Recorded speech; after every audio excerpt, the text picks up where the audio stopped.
नमस्कार दोस्तों। मुंशी प्रेमचंद जी का अमर उपन्यास गबन भाग 25 शुरू होता है। मैं तुम्हारी गुरु दक्षिणा भी वहीं दे दूंगा। गुरु दक्षिणा भी मुझी को देनी पड़ेगी। मैंने तुम्हें 4 हर्फ बंधेजी पढ़ा दिए, तुम्हारा इससे कोई उपकार ना होगा। तुमने मुझे पाठ पढ़ाए हैं, उन्हें मैं उम्र भर नहीं भूल सकता। मुंह पर बड़ाई करना खुशामद है, लेकिन बाबा, माता पिता के बाद जितना प्रेम मुझे तुमसे है उतना और किसी से नहीं। तुमने ऐसे बड़े समय में मेरी बाह पकड़ी जब मैं बीच धार में बढ़ा जा रहा था। इधर ही जाने अब तक मेरी क्या गति हुई होती, किस बाट नगा होता। देवीदीन ने चुहल से कहा, और जो कहीं तुम्हारे दादा ने मुझे धर में ना घुसने दिया तो? रमा ने हंसकर कहा, पाचा तुम्हें अपना बड़ा भाई समझेंगे, तुम्हारी इतनी खातिर करेंगे कि तुम ऊब जाओगे। जालपा तुम्हारे चरण धो धो पिएगी, तुम्हारी इतनी सेवा करेगी कि जवान हो जाओगे। देवीदीन ने हंसकर कहा, तब तो बुढ़िया दाह के मारे जन मरेगी। मानेगी नहीं, नहीं तो मेरा जी बहता है कि हम दोनों यहाँ से अपना देर साहने कर चलते और वहीं अपनी मिस्त्री जानते। तुम लोगों के साथ जिंदगी के बाकी दिन बड़े आराम में कट जावेगे, मगर इस चुड़ैल में कलकत्ता व घोटा न आएगा। तो बात पक्की हो गई था? हो, पक्की ही है। दुकान खुले तो चने कपड़े लाएं, आज ही सिलने को दे दें। देवीदीन के मना जाने के बाद रमा वहीं देर तक आनंद कल्पनाओं में मग्न बैठा रहा।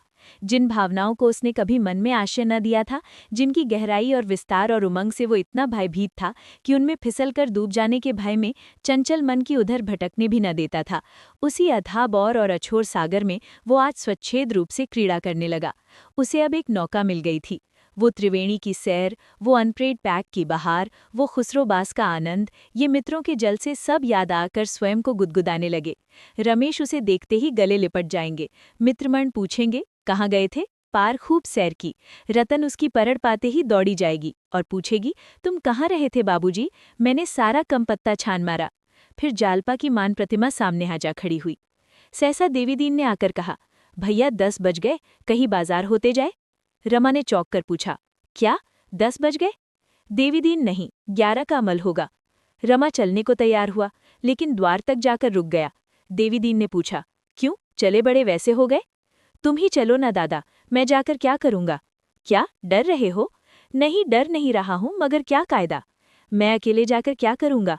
मुझे क्या मालूम तुम्हें कौन सा कपड़ा पसंद है? चलकर अपनी पसंद है ले लो, वहीं दर्जी को दे देंगे। तुम जैसा चाहे कपड़ा ले लेना, मुझे सब मंगाए है। तुम्हें डर किस बात का है? पुलिस तुम्हारा कुछ नहीं करेगी, कोई तुम्हारी तरफ ताकेगा भी नहीं। मैं डर नहीं रहा हूँ बाबा, जाने की इच्छा नहीं है। डर नहीं रहे हो न क्या कर रहे हो? कह रहा है कि कोई तुम्हें कुछ नहीं कहेगा, इसका मेरा जिम्मा, मुदा तुम्हारी जान निकली जाती है। देवीदीन ने बहुत समझाया, धामन दिया, पर रमा जाने पर राजी न हुआ। वो कहने से कितना ही इनकार करे, पर उसकी हिम्मत घर से बाहर निकलने की न पड़ती थी। वो सोचता था, अगर किसी सिपाही ने पकड़ लिया तो देवीदीन क्या कर लेगा? माना सिपाही में इनका परिचय भी हो, तो ये आवश्यक नहीं कि वो सरकारी मामले में मरूवी का निर्वाह करे। ये सिकत खुशामद करके रह जाएगा, जाएगी मेरे सिर। कहीं पकड़ा जाऊं तो प्रयाग के बदले जेल जाना पड़े। आखिर देवीदीन लाचार होकर अकेला ही गया। देवीदीन घंटे भर में लौटा तो देखा रमा उसूरा पर टहल रहा है। बोला, कुछ खबर है? कै बज गए? 12 का अमल है। आज रोटी नहीं बनाओगे क्या? घर जाने की खुशी में खाना पीना छोड़ दोगे? रमा ने झेप कर कहा, बना लूंगा दादा, जल्दी क्या है? ये देखिए, नमूने लाया हूं, इनमें से जौन सा पसंद करो ले लो। ये कहकर देवीदीन ने ऊनी और रेशमी कपड़ों के सैकड़ों नमूने निकाल कर रख दिए। 5-6 रुपए वान से कम का कोई कपड़ा न था। रमा ने नमूनों को उलट पलट कर देखा और बोला, इतने महंगे कपड़े क्यों लाए दादा? और सड़ते ना थे? सस्ते थे, मुदा चिकती नहीं थे। तुम विलायती कपड़े नहीं पहनते? इधर 20 साल में तो नहीं लिए, उधर की बात नहीं कह सकता। कुछ दाम लग जाता है, पर रुपया तो देश ही में लह जाता है। रमा ने लजाते हुए कहा, तुम नियम के बड़े पक्के हो दादा। देवीदीन की मुद्रा सहसा तेजवान हो गई, उसकी मुझी हुई आंखें चमक उठीं, देर की नसें तन गई।